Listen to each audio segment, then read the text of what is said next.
انا احمد زكريا، بيقولوا لي زاك، ودي عربيتي سوبارو WRX موديفايد موديل 2008. ثانية واحدة هقطعك حتة صغيرة جدا قبل ما تكمل فرجة على عربية زاك. دي أول حلقة من حلقات سلسلة بنيها مش شاريها، ولو أنت ما شفتش إعلان السلاسل الجديدة اتفرج عليه علشان تعرف إحنا عايزين نقول إيه. ملخص سريع كده، سلسلة بنيها مش شاريها زي ما الاسم بيقول كده، هنستضيف فيها عربيات مش مشرية بفلوس. سهل إن أي حد معاه فلوس يروح يشتري عربية ب5 مليون، ب10 مليون، ب20 مليون ويبقى معاه سوبر كار، بس مش سهل إن أي حد يبني العربية على مزاجه وبطريقته وبدماغه وله قصة هو ليه بناها وعمل فيها كده ليه. فده اللي احنا هنتكلم عليه هنا. احنا مش هنجيب عربية جاهزة معمولة شاريها انت من المصنع، او حتى المستوى البسيط زي العربيات بتاعت فاج ان انت بتيجي تسقط موتور 2000 تربو وتروح تتونه كده خلاص بقيت عربية متعدلة. احنا بنتكلم على المستوى اللي بعد كده، مستوى اعلى من كده شوية، متعوب فيه ومبذول فيه مجهود. تاني حاجة، الضيف بتاعنا هو اللي هيتكلم عن العربية وهيحكي عليها، هيبقى شخص فاهم عارف. لو الضيف نفسه حابب ان هو يخلي التيونر بتاعه او البيلدر بتاعه يتكلم هو عن العربية ويحكي لنا عن التفاصيل بتاعتها،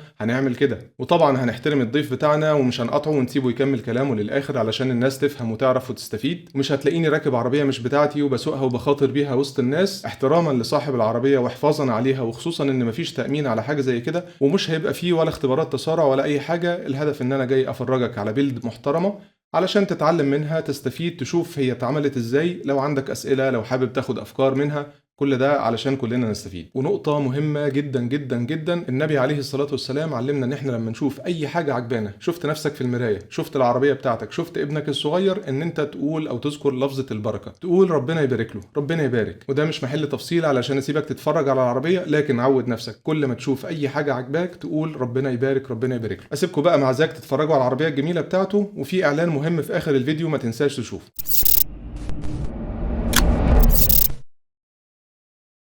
العربية دي أنا اشتريتها سنة 2015، كان معايا قبليها عربية 2005. اشتريت بصراحة سوبارو، كنت بلعب وأنا صغير نيد فور سبيد أندرجراوند 2، كنت بقفل اللعبة بتظهر آخر عربية خالص في الكارير عربية سوبارو. أنا ما كنتش عارف هي إيه بصراحة، لأن هي مش موجودة عندنا في الشارع، بس لما كنت بفتحها يعني في اللعبه كانت بتبقى خطيره يعني، وبعمل بيها دراج تايمز فظيعه. كان عندي امل ان انا الاقي العربيه دي واشتريها لما اكبر، يعني لما اطلع الرخصه ويبقى عارف اسوق ويبقى معايا عربيه. انا عايز اجيب العربيه دي لو بتتباع في مصر يعني. لما كبرت قعدت ادور بقى انا فضلت العب على فكره نيد فور سبيد انا جراوند 2 دي لحد مثلا وانا عندي 26 سنه يعني مخليها وبلعب بيها. اول ما كان معايا الرخصه رحت قعدت ادور على دوبيزل، ولقيت العربيه موديل 2005 بالظبط شبه اللي موجوده في نيد فور سبيد اندرجراوند 2. بس الفكره بقى ان كان في صدمه بنت لذينه. العربيه اللي في اللعبه قويه جدا، العربيه اللي انا اشتريتها ما كانتش مكمله 90 حصان 95 حصان. قعدت بيها شويه لحد ما زهقت وقررت ان انا ابيعها واجيب عربيه تانية. قلت بقى هشتري عربيه مثلا جولف، هشتري فيات برافو، سيات ليون، اي حاجه. انا بحب العربيات الهاتشباك عامه يعني. نزلت سوقت العربيات دي وجربتها، بس ما اتبسطتش خالص، لان العربيه دي برضو فيها اكسبيرينس بتاعت الاول ويل درايف. مش اي عربيه هتديك الاكسبيرينس بتاعت ان العربيه تحسها دايما قاعده على الارض. العربيه تخش اي ملف، تخش اي حاجه، انت دايما حاسس انها لازقه في الارض. هو طبعا كل السوبارو رباعي؟ مفيش اي سوبارو نزلت في مصر غير موديل 97 بس هي الامامي. سوبارو بتعمل برودكشن لاين ليها في اليابان امامي، وبتعمل برودكشن لاين وورلد وايد كله رباعي. يعني الامامي موجود عندنا بس 97، وفي اليابان موجود منه امامي. بعد شويه انا كنت بتفرج على فاست اند فيوريوس، شفت العربيه بتاعت بول ووكر، قلت انا عايز اجيب عربيه هاتشباك، عايز اعمل عربيه زي دي بالظبط يعني. اشتريت العربيه، كانت 1500 سي سي. العربيه ما كملتش معايا مشوار، رزعت. فالفتره دي برضو كانت التجار بتوع سوبارو في مصر قليلين جدا، يتعدوا على الايد الواحده اصلا. فقعدت ادور بقى اشوف انا ايه الحلول اللي قدامي. اشتريت موتور 2000 سي سي، المفروض بيطلع 148 كرانك او 150 كرانك، على الارض بيبقى 105 حصان. كان اوبشن كويس للفتره دي كستارتنج. انا برضو لسه ستيل عندي الفيجن بتاعت عربيه بول ووكر بتاعت فاست اند فيوريوس. اشتريت العربيه، حطيت الموتور 2000 سي سي، مشيت بيها شويه، وبدات اخش في السوق بتاع سوبارو واحده واحده لحد ما بقيت عارف انا عايز ايه. وقع قدامي طفيره، اشتريتها وفضلت راكنها سنتين لحد ما لقيت موتور بقى وبعد كده جبت الفتيس، جبت الكيت بتاعت الدبليو ار اكس من بره واحده واحده، وعملنا الكونفرجن اللي هو السواب. شلنا الحاجات بتاعت الان اي، حطينا الحاجات اللي هي التوربو. اول ما دورت العربيه توربو للاسف كانت جايه من بره التوربو كان متكسر. قعدت احاول اشوف ايه المشكله، يعني كان في مشكله في العربيه، بطلع بمشي ما بتفتحش بوست. هي كانت جايه بتوربو تي دي او 4 كيبل ان هو يطلع 300 حصان مثلا على الارض، يعني 300 ويل هورس باور. حطيت الموتور والتربو وطلعت ادوس، فتحش بوست خالص، اخرها 1 بي اس اي. فقلت ممكن علب البيئه كاتمه، كانش فيه برضو اي حاجه بتقول ان في تربو مكسر او اي حاجه، مفيش دخنه، مفيش اي مشكله. المهم برضو شلت علب البيئه والكلام ده، عملت داون بايب والكلام ده، برضو العربيه ستيل ما بتفتحش بوست. فللاسف بدات مشواري بان انا لازم اغير توربو. اشتريت توربو بتاع سوبارو دبليو اكس اس تي اي سبيكسي، اسمها في اف 37 بوش في اف 52. كانت كابابل انها تطلعني 330 ويل هورس باور. الحمد لله العربيه كانت جميله وكانت مأديه حلوه قوي. مع الوقت بدات بقى اتجه ان انا اجيب توربو كبير، رشاشات، داون بايب، اب بايب، ترومبه بنزين، ووتر ميثانول. كل الكلام ده كان لازم ان احنا نعمله عشان نعرف ان احنا نطلع باور كويس، نعرف نعمل تيون كويس يخلينا ان احنا نقدر نوصل ما بين ال 350 وما بين ال 400 ويل هورس باور، نوصل 400 او 390 ومعانا 500 تورك الحمد لله على الارض. التعديلات دي طبعا مكلفه جدا، صعب جدا ان انت تجيبها خاصه لسوبارو، لان مفيش حد في مصر بيشتغل في الحاجات دي. بس انت لو حاببها انت هتعرف تتصرف، هتبعت بقى تجيب من امريكا، تجيب من دبي. اتعاملنا يعني، عرفت اتصرف. وكان مصادفني الحظ ان انا كان في ناس سبقاني اصلا، يعني كان في مثلا زي صحاب ناس كتير، حاتم مثلا، حميدو، نبيه. الناس دي كانت سبقاني بخطوه، فانا قدرت ان انا استفاد منهم وعرفت الطريق اللي هم ماشيين عليه عشان يعرفوا يطلعوا باور. والحمد لله قدرت ان انا امشي على الطريق ده وابقى زيهم، ونبقى ماشيين مع بعض يعني في نفس الطريق في نفس الباور، ونبقى في كومبيتيشن النهارده ان احنا نعرف نكمبيت مع العربيات اللي موجوده النهارده في العصر اللي احنا فيه ده، يعني ان شاء الله. نفس الموتور؟ الموتور اي جي 20 اكس ده بينزل في عربيه اسمها اس جي تي، بتبقى جايه من اليابان. العربيه دي الدبليو ار اكس بس الاديشن بتاع اليابان. العربيه الموتور ده بيبقى احسن من موتور الدبليو ار اكس شويه. الدبليو ار اكس بينزل منه تو اديشنز 2500 و2000 سي سي. ال 2500 بينزل في استراليا وفي امريكا. ال 2500 بيبقى اي في سي اسات سنجل، يعني ما بيبقاش فيه اكزوست. وال 2000 سي سي برده ما بيبقاش فيه اي في سي اس تحت. الاي في سي اس ده زي الفيتك كده في الهوندا، يعني الهوندا الكامات فيها بيبقى اسمها فيتك، عندنا اسمها اي في سي اس. الاس جي تي بقى بيبقى كواد كام، يعني 2 كامز للانتيك و2 كامز للاكزوست. ده طبعا بيدي لك نفس حلو مع العربيه، وكمان بيخلي العربيه الموتور ده كمان الكومبريشن بتاعه عالي، فبيخلي الدوسه من تحت كويسه، نفسها حلو. وال 2000 سي سي اللي بيبقى جاي مع الاس جي تي ده برده، او الدبليو ار اكس مثلا، او الاس تي اي الاي جي 207 ال 2000 سي سي، التورك بتاعها ما بيبقاش زي 2500 بس كتيوننج. وعلى كلام التيونر بتاعي انا ماليش دعوه، مسؤوليه حاتم. ال 2000 سي سي حلو فوق في التوب اند بتاعت ال 2000 سي سي، احلى من 2500. احنا طبعا عارفين انه ريبليسمنت فور ديسبيسمنت، بس في مواتير السوبارو ال 2500 تركي قوي تحت، بس فوق مش زي ال 2000 سي سي يعني. طب وبتعمل ايه مع الكومبريشن ريشيو العالي في النوكس والريتاردز والجايه يعني عموما؟ دي لعبه بصراحه حاتم، دي مش لعبتي. احنا هو بيطلب، بيقول مثلا في 1 2 3، هو كان مذاكر قبلي زي ما انا قلت، الناس دي سابقاني، فهو عارف احنا المتطلبات اللي احنا عايزينها عشان نعرف نطلع الباور. انا عارف كل حاجه في عربيتي، بس انا ما كنتش عارف السبب اللي خلاني حاتم اطلب بيه الحاجه. بعد كده بدات اعرف الكومبريشن ده احنا بنتعامل معاه بان هو بيعرف يتون بقى العربيه، البوست والاجنيشن والحاجات دي كلها والتايمنج والكلام ده كله، هو بيعرف يمانيبيوليت الماب بحيث ان احنا نعرف نطلع الباور المناسب مع الكومبريشن ده ومع البوست والتايمنج اللي هو هيحطه. طبعا برضو لازم موتور ميثانول، دي حاجه احنا ما نقدرش، يعني سوبارو احنا لازم عشان تطلع عن ال 270 ويل هورس باور. احنا بنتكلم ويل، احنا مع الكرانك ما بنتكلمش كرانك، احنا بنتكلم ويل. عايز تزيد عن 270 ويل هورس باور لازم ووتر ميثانول، لازم، دي ما فيهاش. احنا بالنسبه لنا هي مش كولينج، هي حاجه اساسيه في التيوننج. يعني في العربيات الفي دبليو في ناس انا بقى يعني اتعاملت معاهم وجريت معاهم وشفتهم، هما بيستخدموا الووتر ماس دي على اساس انها كولينج بس مش اكتر. بيبدا السبراي عند 15 بيقفل عند 50، فده بالنسبه لنا كانه مش شغال. انا مثلا واحد من الناس انا بسبراي 5 بخلص 16 السبراي بتاعي، دي الفتره بتاعته، وببقى ماشي 50 وهو عامل اساسي جدا في التيوننج عندي كاوكتين وكتبريد طبعا. يعني العربيه دلوقتي مانيوال ولا اوتوماتيك ولا كده؟ احكي لنا على الفتايس. الفتايس العربيه دي كانت نازله اوتوماتيك، والسيستم الاس جي تي ده بيجي، يعني الامبريزا الاس جي تي لو انت هتجيب عربيه من بره من اليابان هي ما بتجيش غير اوتوماتيك. الحاجه الوحيده اللي بتيجي مانيوال بتبقى الليجاسي الجي تي. ممكن بقى نروح ناخد الفتيس بتاعها. يعني انا اول فتيس اشتريته كان بتاع ليجاسي جي تي مانيوال 5 سبيد. ال6 سبيد ما حدش جابه مصر للاسف، قليل جدا وغالي جدا ان حد تاجر يجيبه ويغامر ويجيبه. طبعا احنا ال6 سبيد بتاع السوبارو معروف ان هو بوليت بروف، يعني ده يستحمل معاك لحد 1000 حصان.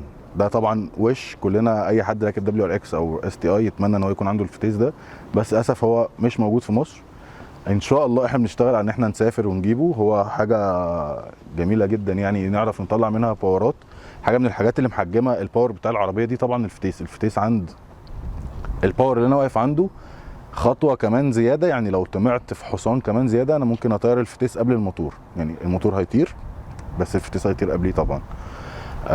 انا حطيت 3 فتايس. حطيت واحد بتاع اس تي اي 5 سبيد اللي هو الجنريشن بتاع ال 98، شلته. وحطيت واحد بتاع دبليو ار اكس بتاع ليجاسي جي تي، ده اتكسر في سباق معين اتكسر. بعد كده حطيت بتاع دبليو ار اكس اي دي ام مواصفات اوروبي 3.9، ده الفاينل جير ريشيو. الفتايس عندنا ليها جير ريشيوز كده، عندنا 4.4 4.11 و 3.9. انا دلوقتي حاطط اللي هو 3.9 ده اطول فتيس مانيوال موجود في الدبليو ار اكس. ده يشيل معايا بوست حلو ويساعدني ان انا اقدر اجين بوست مع الجيرز. يعني دلوقتي بقى يعني از ات ستاندز كده عربيتك فيها ايه، ويعني كل المكونات بقى؟ ماشي. انا ستوك بلوك، ما لعبتش في البلوكه، ما لعبتش في الوشاش، الموتور زي ما هو. جبت توربو جي تي اكس 3071 ار جورنال بيرنج مش بول بيرنج. جبت رشاشات 1000 اي دي اكس 1050 اي دي اكس. طبعا ووتر ميثانول دي شيء اساسي. طرمبة بنزين اي ام 340.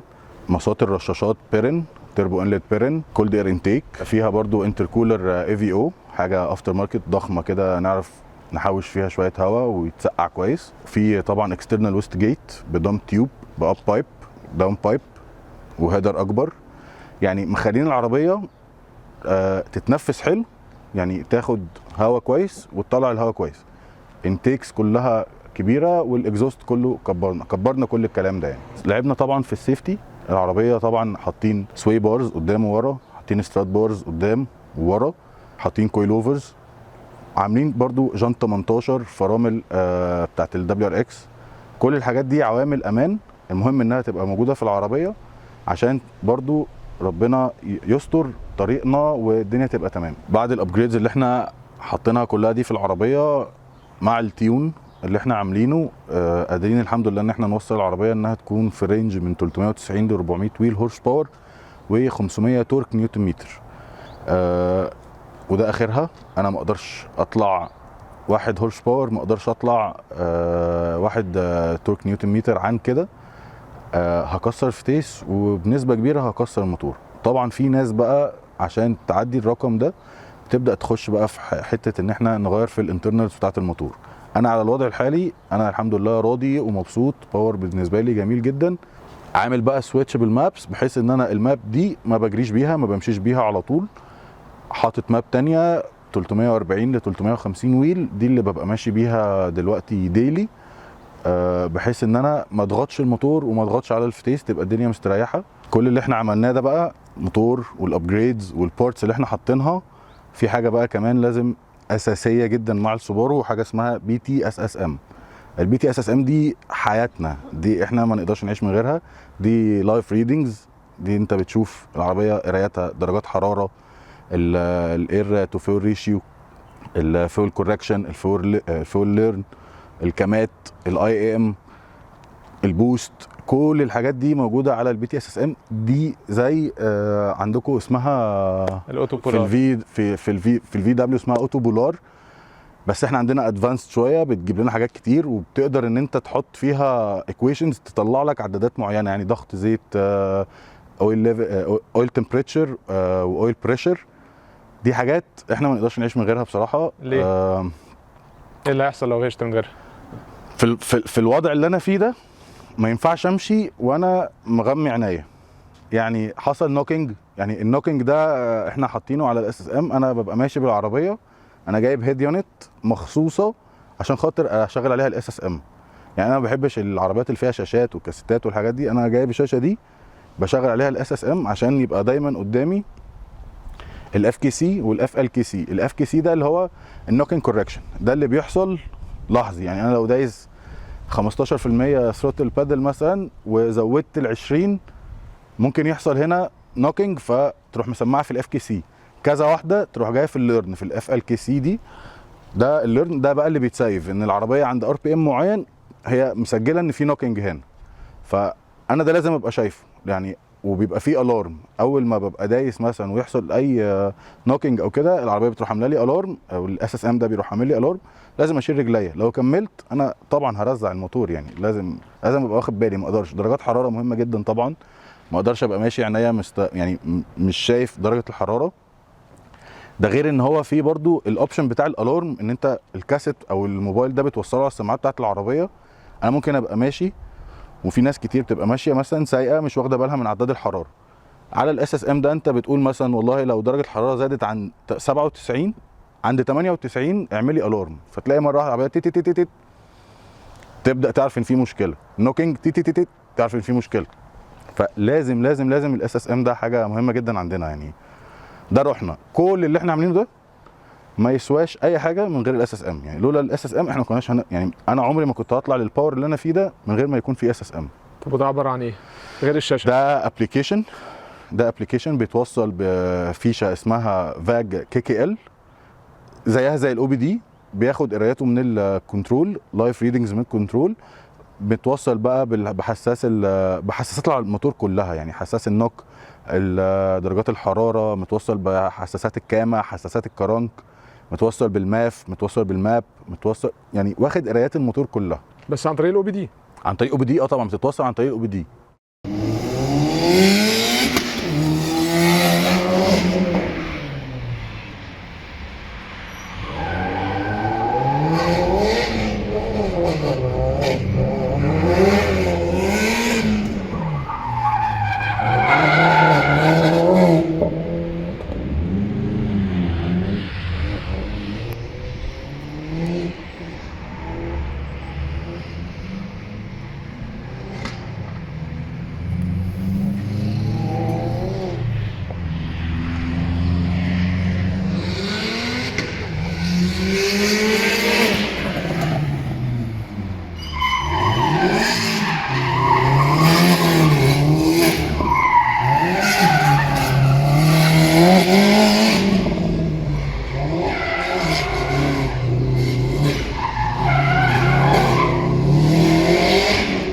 العربيه دي طلعت قبل كده على اليوتيوب، ساعتها تمام. كان تربو ايه والفرق بينه وبين دلوقتي ايه؟ العربيه ساعتها كانت المفروض انا كنت رايح 320، بس لقيت الجو حر جدا ولقيت الظروف مش كويسه، فنزلت الماب اللي هي الديلي. كانت ساعتها بتاعتي الديلي بتاعتها كانت 250 ويل.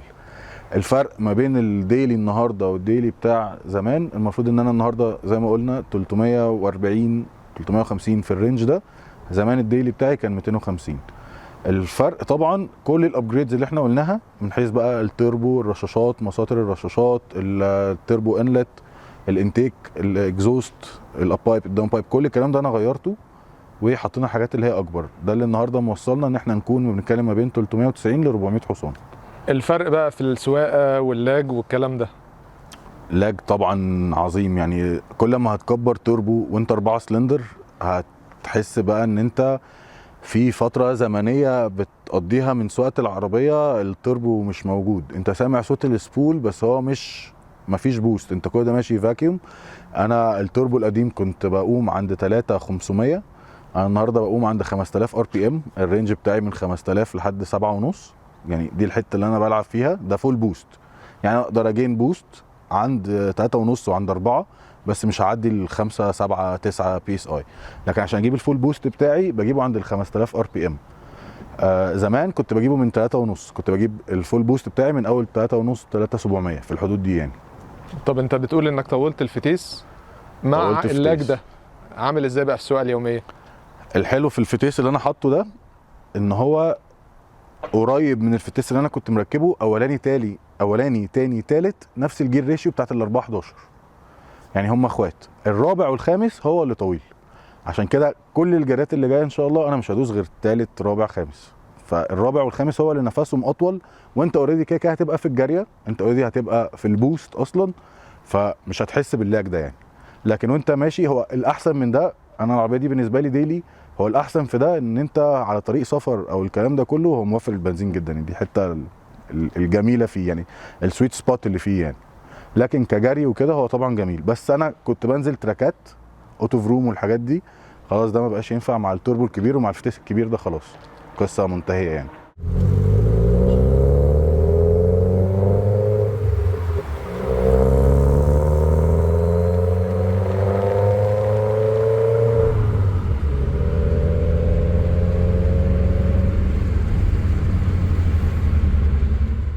يا رب تكون الحلقة عجبتكم، أنا كنت مستمتع جدا وأنا شغال في المونتاج بتاعها. أحمد زكريا من الأشخاص الجميلة جدا، المحترمة الفاهمة الخلوقة المتواضعة، اللي فعلا الواحد يعتبره صديق مكسب له بعيد حتى عن العربيات. وإن شاء الله في كلام جميل جاي قدام. لو عجبك الكلام ما تنساش إن أنت تشترك في القناة وتشير الفيديو. ونيجي بقى للإعلان المهم، هتلاقي تحت في وصف الفيديو رابط لجروب فيسبوك سميناه بنيها مش شاريها. فكرة الجروب ده بسرعة كده إن إحنا إن شاء الله ناويين إن إحنا نجمع فيه تيونرز، بيلدرز، اصحاب بيلدز، والناس العاديه اللي زي حالاتي اللي عايزين يشوفوا الكلام ده ويتفرجوا عليه ويتابعوا البيلدز بتاعت الناس، عندهم اسئله في التيونز، في المواتير، في التعديلات، في الحاجات دي كلها. الجروب ده هيبقى مخصص للكلام ده، وهيبقى عليه قواعد شديده الصرامه علشان ننظف ونهيئ الجو للناس انها تعرف تنتفع بالجروب من غير اي مداخلات خارجيه. وهنسيب رابط فيديو للي داخل يشترك في الجروب علشان يشوفوا. هنحكي في الفيديو ده على القواعد والنظام اللي هنمشي بيه الجروب ان شاء الله علشان الناس كلها تستفيد. نشوفكم في الحلقه الجايه، سلام عليكم. فظيعه، مش اي عربيه هتديك الاكسبيرينس دي.